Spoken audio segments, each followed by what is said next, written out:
My generation is tagged as the technology generation, the Z generation, the net generation, and the first generation in decades predicted to be less successful than our parents. Much like in previous decades, we are viewed with concern and criticism by the generations above us.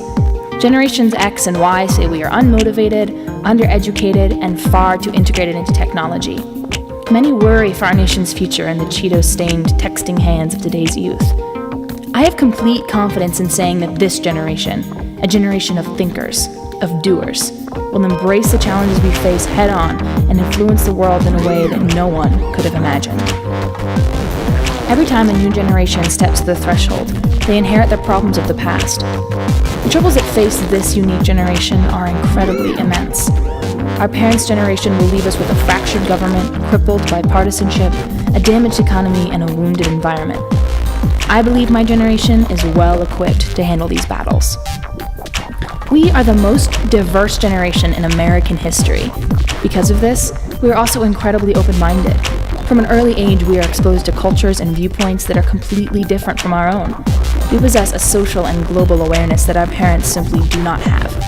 Part of this global awareness comes from technologies like Facebook and Skype that allow us to interact with people across the globe with a click of a mouse. We have learned how to adapt to social situations with people who are dissimilar to us and gather an understanding for their perspective. This has made it incredibly easy for us to view issues from two sides and be empathetic to people all over the world. As our generation becomes leaders, this capacity for empathy will help us in national and global politics. Not only will we have the skill to participate in cooperative efforts, but we will also care that all parties involved are satisfied with the outcome. Our ability to empathize and our adaptability will also help us fight environmental issues. My generation has been present for the entire green revolution and the cultural shift to environmental consciousness. We have grown up caring about recycling, reducing, saving energy, and saving resources. Because of our empathy, we will continue these habits as well as attempt to undo the harmful impacts humans have had on the Earth. We care about the Earth, the population, and our posterity. Therefore, we are driven to preserve the planet. Just with any generation, it is easy to find negatives and reasons that my generation won't be successful. It is true that there are members of my generation who embody those negatives. There are teens and children who spend all day watching TV, playing video games, texting, and letting the world simply pass them by. It is my belief, however, that for every person giving my generation a bad name, there are 10 who are trying to make a difference, who care about the future and who want to make the world a better place. Teens like Adam Sterling, who encouraged companies to stop investing in the Sudan in hopes the economic pressure would stop the genocide that is occurring there. 9 companies ceased investments in the Sudan, and the president signed a bill that Sterling himself drafted and lobbied.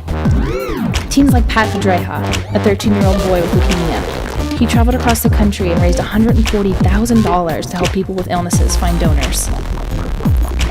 The top of my school district's website reads, "The world is changing. Meet the future." I cannot think of a better way to describe my generation. We are the future. We have to be. But this is just an essay, a speech. These are just words on a paper, a voice spouting off opinions. I am part of the generation of doers. If we're going to take on the battles we face, we have to put down our pens and change something.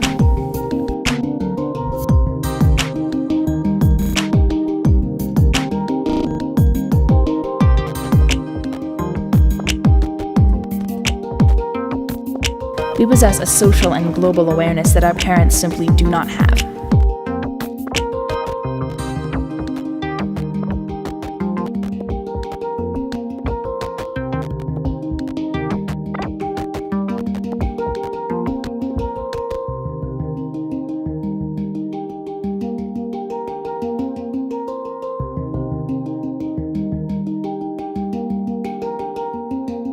We are the future.